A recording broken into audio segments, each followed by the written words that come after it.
Hi, listeners. Welcome to the Grief Out Loud podcast produced by the Dougie Center for Grieving Children. I'm Jana DeCristofaro and wanted to give you just a little heads up as you listen to this episode. You'll be hearing references to our old name, which was Dear Dougie. So just so you don't get too confused, you're listening to the right podcast, and we look forward to bringing you even more great content under the Grief Out Loud name. Thanks for joining us.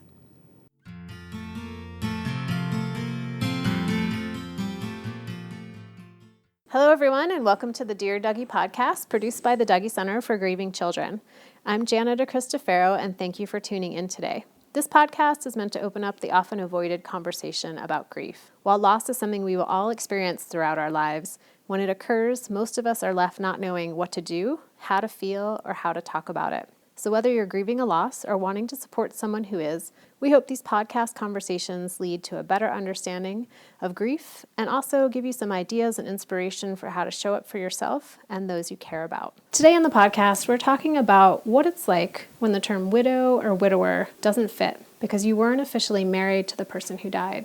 This is often the case for many young adults who lose their partners. They find themselves grieving their person, the one they were building a life with, and also dealing with the ramifications of not being family in the eyes of the law. And some people find themselves left out of the most important and difficult decisions. Joining us today to talk about this is Lynsey. Thanks so much for being here, Lynsey. Thank you. In 2009, Lynsey's partner, Jared, was hit by a drunk driver who fled the scene. Jared was on life support for about a month, and he eventually died. Lynsey, when you tell people about Jared and his death, what do you usually say? How do you describe things? When I talk about Jared, I explain him as just this person who is so filled with life and just such an adventurous spirit and taught me so much about what it was to just really live and be in the moment. He was an incredible partner, an incredible son and brother and friend. When I talk about how he died, it's hard to, but I think it's important to because I don't think that people talk enough about it. And when I first lost him, I found myself having no one to talk to. So I tend to explain my process and what happened in a lot greater detail than some might even want to hear. He was hit by a drunk driver on the way home from a show that our bands played together, and he never made it back. The driver fled the scene. It resulted in me getting a call at about 4 a.m. from his mother, her letting me know that he had been in an accident and it was bad. But I didn't know anything else, and I just knew I had to get there. I think when I got to the hospital, it was the first time I really realized or had to face the fact that I wasn't a family member, or I wasn't legally necessarily supposed to be there in the ICU. So I was there first, and I'm very, very, very lucky because Jared's mother had expressed to the hospital staff that I was important, that I was family, and that I should be treated like that. So they were really nice and sweet and accommodating to me and letting me see him, but they certainly didn't have to be. And it didn't even hit me that could be a possibility until I got there. And was there something someone said that brought that to mind, or did it just... It was the nurse saying, like, hey, don't worry about this thing that you weren't previously worrying about. And I was in total shock in the moment, too. So I was, of course, just thinking, like, get me to him. Not that there would ever be a blocker, but there very well could have been. And how long were you there with Jared before his family was able to arrive? I wasn't actually allowed to go in because I believe, if I'm remembering correctly, and it's crazy that I'm maybe not because it was so traumatic and blurry, but he was in surgery when I got there. So I was probably there for a few hours before I actually got to get in the room and see what shape he was in.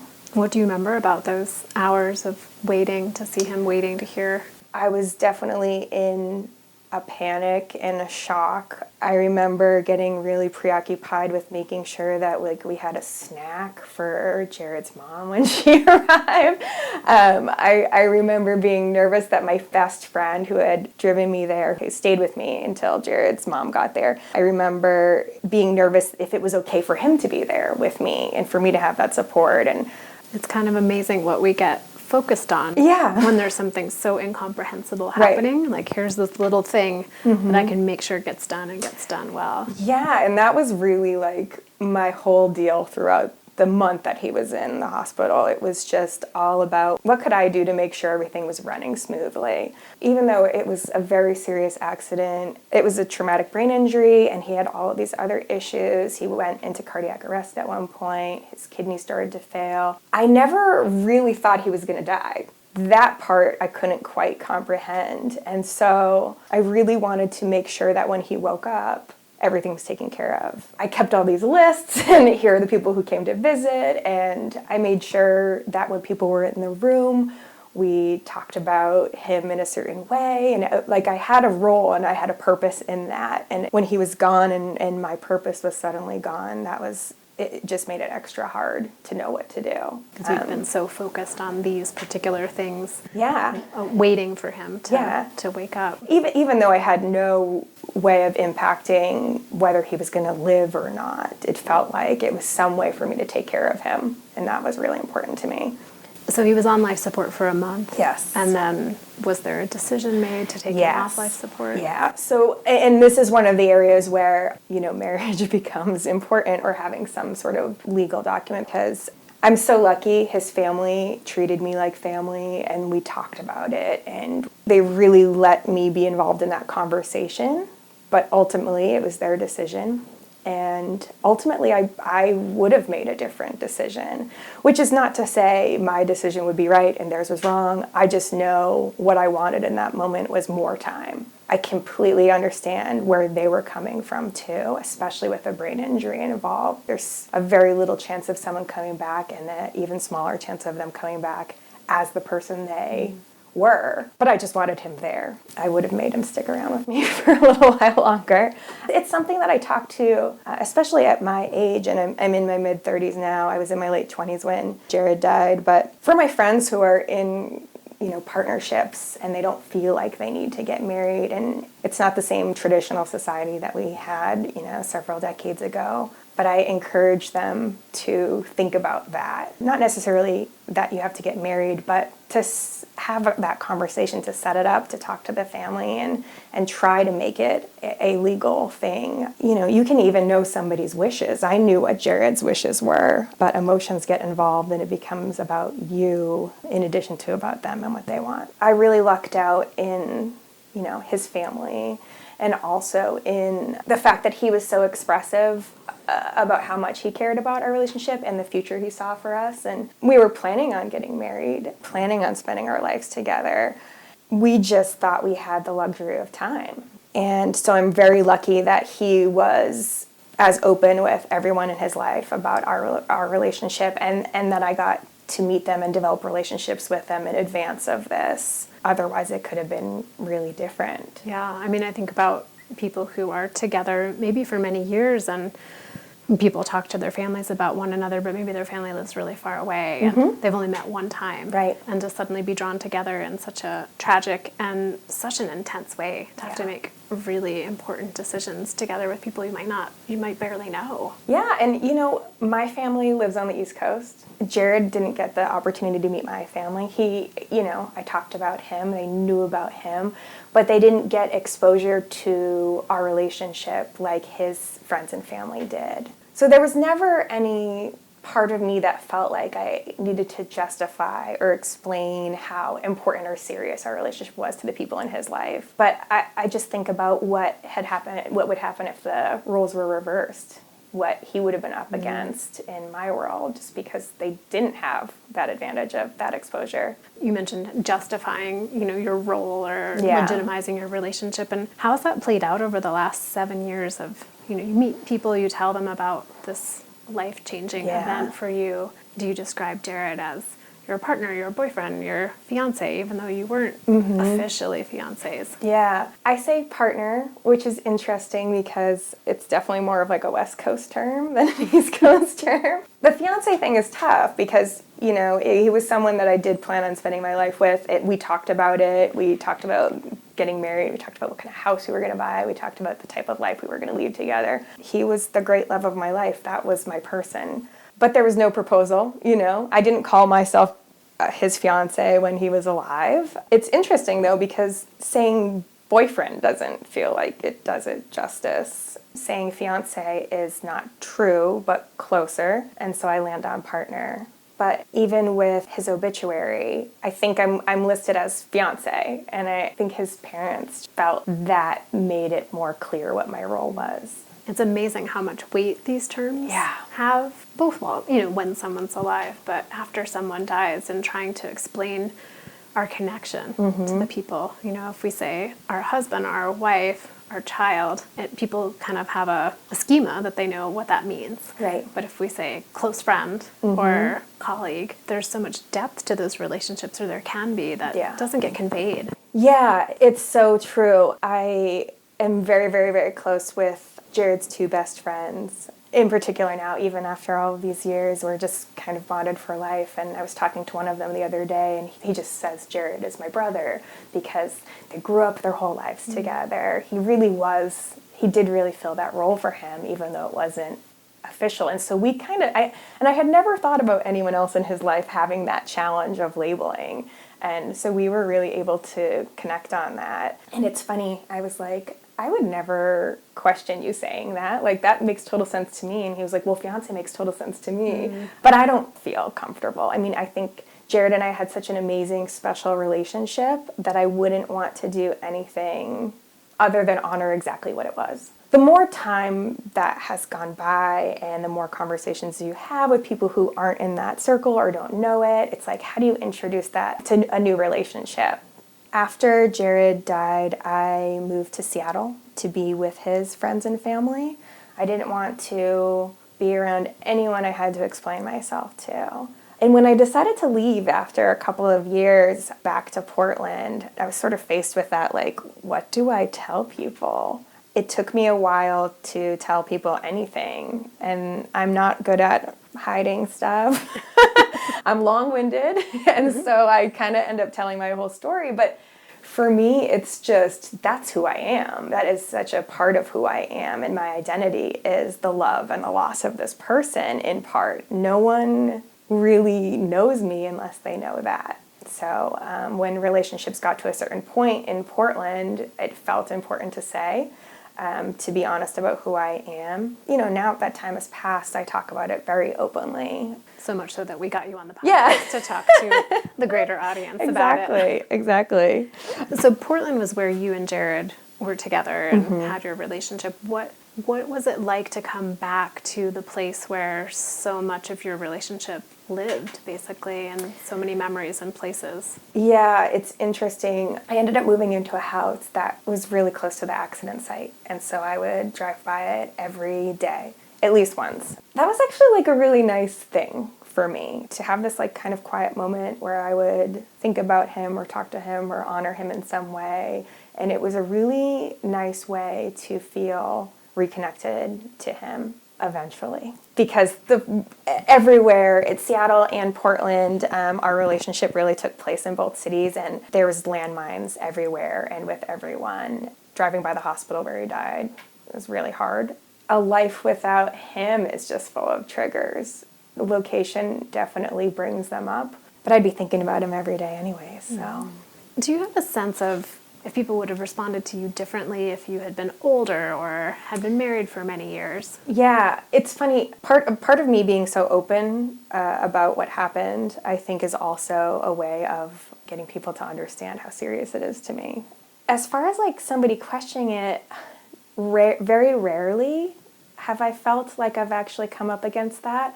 I think it's more of an internal thing for me. It's me, and it's me being nervous about how people are going to react. I had this very skewed vision of what grief was going to be like. And when he died and I finally started to understand that he was gone, I remember having a conversation with myself and saying like, okay, well, you've gone through this really terrible thing. This is excruciating. It's devastating. And so I'm going to give myself about a year to get through this. And I thought I was being really generous too. But I remember being like 3 months in, and like 3 months I was still just utter disaster, like totally not okay, not working, like quit my job, stopped working, moved up to Seattle, was basically being taken care of. And I was like, I don't think I'm going to make my deadline. We need to recalculate. Yeah, but I mean, there's still 7 years of grieving, in some form or another. That's hard for people to understand who haven't been through it. And it was hard for me to understand. And it was really hard for me to say, like, I think I had those conversations with myself, like, well, you only knew him for a couple of years. So what's my justification after I hit that timeline of even knowing him alive? The relationship's this long and the grief is longer than that, and how do you make sense of that? Would you feel the same way, you think, if you heard about a 6-year-old who was still grieving the death of their parent when they were 13? No. I mean, no, I was easier on everyone than myself. I think that was one of the big things in my grieving process, is that I was just so hard on myself every step of the way. There was, the loss of him, which was huge, just missing him as a person. And there was the loss of my sense of future and my plan, and I've always been this really independent person, and I've never really attached myself to a partner or the idea of a husband or marriage or any of this stuff, or a particular future that hinges on somebody else. And I really let myself with him.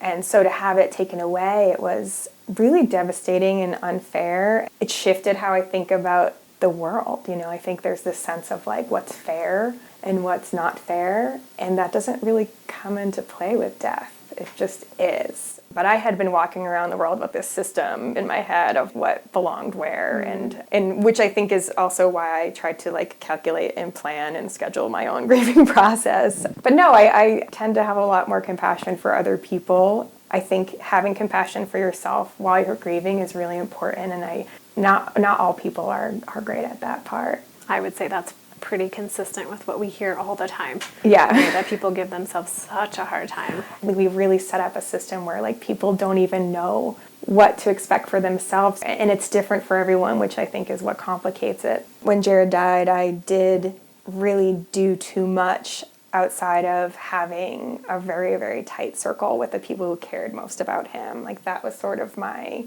comfort zone. I do remember looking into support groups, and there was some widow support groups, and I felt, I can't go there. What are these people going to think of me? I felt really scared that someone was going to tell me that I had my whole life ahead of me, and that I could find another person to fall in love with, and that it would somehow diminish what I had experienced. And I still walk around with that.